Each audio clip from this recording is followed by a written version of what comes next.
When you started your marketing agency, I bet you had aspirations to grow, whether that means growing a big team or becoming super profitable or growing your revenues. We all don't want to stand where we are. However, despite your best efforts, you may find that your agency has hit a brick wall when it comes to growth and when it comes to increasing your revenues.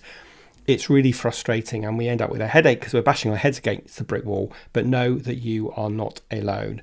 Many agencies hit a plateau at some point, but the good news is that there are ways to break through that wall and keep growing. So in today's podcast, I want to look at some of those common obstacles that we hit, what stages in our growth we hit them, and share a few tips to help you break through and move to the next stage of growth. So let's get on with today's show.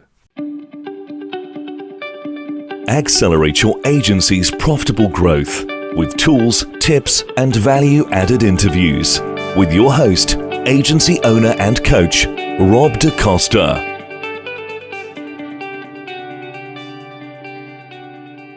In today's episode of the podcast, I'm going to discuss with you some of the common brick walls or obstacles that marketing agencies face, as well as some tips for overcoming them. And I'm also going to outline the typical growth journey that most agencies go on. So I'm sure you're going to be able to relate to some or all of these challenges.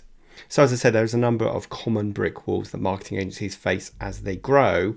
So let me share with you some of them. So first of all is going to be around business development and the lack of new leads. And you're quickly going to hit a brick wall if you don't have a methodology for continually bringing in new leads. Because if you don't bring in new leads, then you can't make sales. And without sales, you can't generate revenue. And without the revenue, you can't continue to invest in your agency, whether that be in people, in systems, or indeed in further marketing. So to overcome this, you need to protect some time in your diary to focus on the right few lead generation strategies that are going to work for you. And they may include things like getting good SEO, making sure your website's converting, social media marketing, building your email list, paid advertising, and a whole bunch of other things that are going to bring in leads that you then nurture and then convert to customers.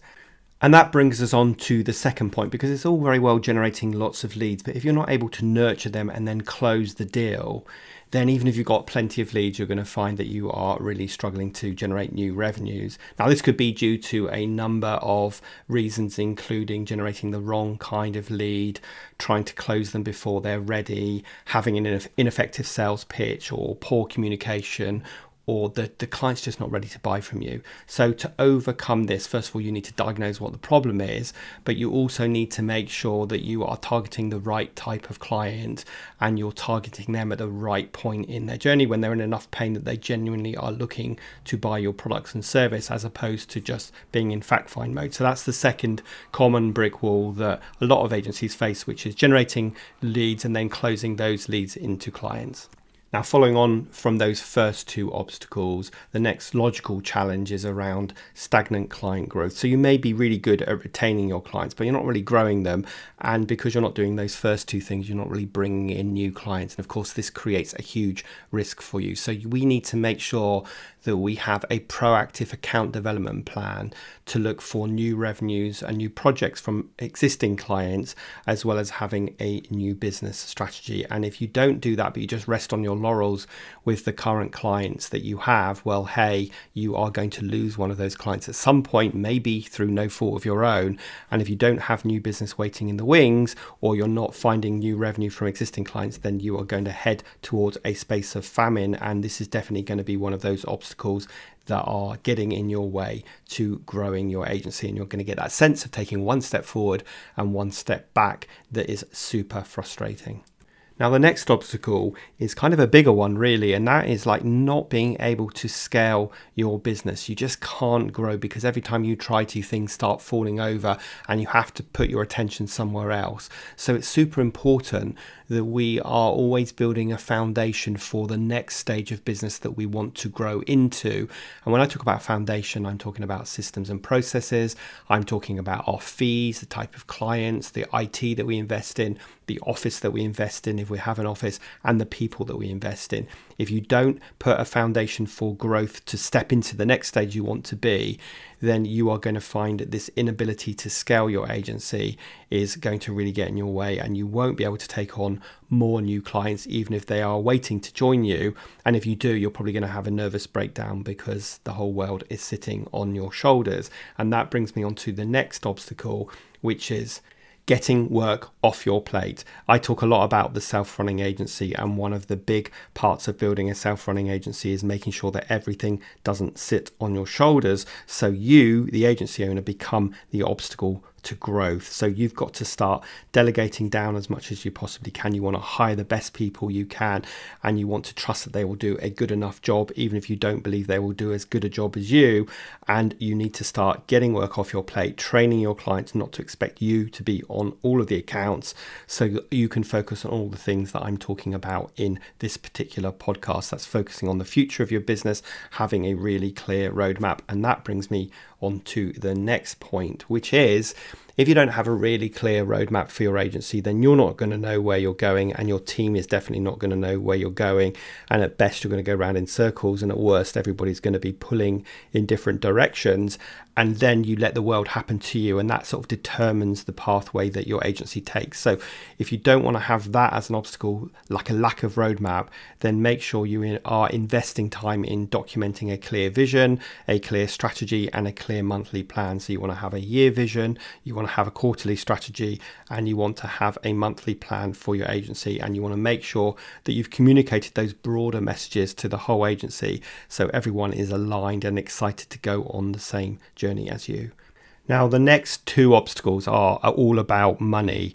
And so the first one is really managing your costs so that you are maintaining the margin of, say, 30% that you're targeting, and that you're not just investing money to grow the agency, but you're finding that your margins are going down and down and down, so that you're kind of being busy forced and not being profitable. And of course, ultimately, that means you can't invest. So you want to really keep a close eye on your overhead costs, your staffing costs, and make sure that you are maintaining a margin of at least, or ideally around 30%. And that leads on to the next challenge as well, which is cash flow problems. If we are not allocating enough time to make sure money is consistently coming through the door, even if we're doing the work, then we are going to hit another obstacle, and we're going to have cash flow problems, which causes major headaches in the short term, and probably means that you are at the back of the queue when it comes to being paid. So you need to be really hot about cash flow. Don't let bad debt happen. Make it clear with all new clients what your payment terms are, and be really hot at chasing them up. I'm amazed at how many agencies I've spoken to who say we are so busy that we never get our invoices out at the end of the month. And we all know that if we send an invoice on the 1st of the month rather than, say, the 30th of the month, then some clients will defer payment for another 30 days based on their pay runs. So you want to make sure that you are allocating time, or you have a VA or a bookkeeper that is ensuring that you are getting invoices out on time, and that you are billing for all the work you do. So you want to have this commercial mindset amongst all of your team, as well as yourself, to make sure that we are billing for the work that we're doing. We're not being a charity. We are getting invoices out on time because we desperately want to avoid having any kind of cash flow issues in our business. Now, something else that might become an obstacle further down the road, but may not be when you start out, is a lack of differentiation. And if you listen to this podcast or follow me anywhere else or read my content, you know I am a massive fan of having a clear niche, because when you have a clear niche, it becomes much easier for you to target your customers, and then for them to find you. You start to look different to the competition, and you position yourself as the expert. And we all know that the expert can charge more money than the generalist. So it may be at a certain point that you find this lack of differentiation is really making it hard for you to stand out, and therefore you're winning business because you're cheaper than other people in your industry, and because you just look the same as everybody else. So how do you differentiate yourself? And that's not a good way to differentiate yourself. So make sure you have done some work on your niche, and you are really clear about who your ideal target customer is. You've got a really unique value proposition that sets you apart from the competition, and then that will not be one of the obstacles that stops your agency growing. Now, much of what I've talked about in the podcast so far is cyclical. It's not like you look at this once and then it's fixed and you move forward, but you have to keep revisiting all of these things before they become obstacles. So you want to be hot on your cash flow. You want to make sure that you have the best marketing and lead generation strategy. You want to be really good at closing the deal. You want to be good at keeping your clients. You want to be good at getting a new revenue from existing clients. And these are all strategies that you need to keep revisiting, as indeed you do with your plan for the business as well.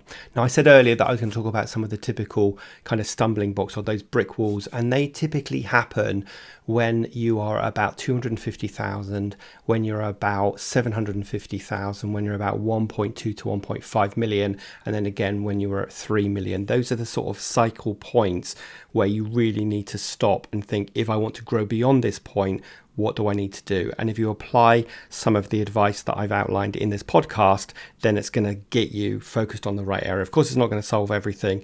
And as ever, if you want to have a chat about where your agency is at and how to get over some of these obstacles, then do make sure you book a free strategy call and let's have a one-to-one conversation about where you are, what your challenges are, what those obstacles are, and let me help you move beyond those obstacles so that you can scale your agency and do it in an enjoyable, profitable, and sustainable way, which is what I am all about helping my clients do.